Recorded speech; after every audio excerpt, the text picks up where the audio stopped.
So, ready na yung ating banana cake. So, baliktarin lang natin ito. Baliktarin. Baliktad. So, lagyan natin ng frosting sa gilid.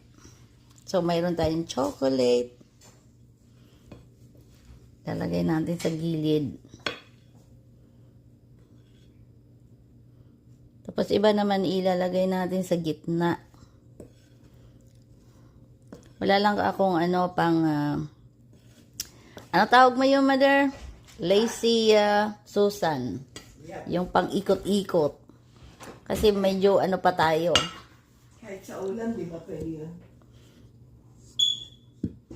So, iyon. Ikot lang natin, ire.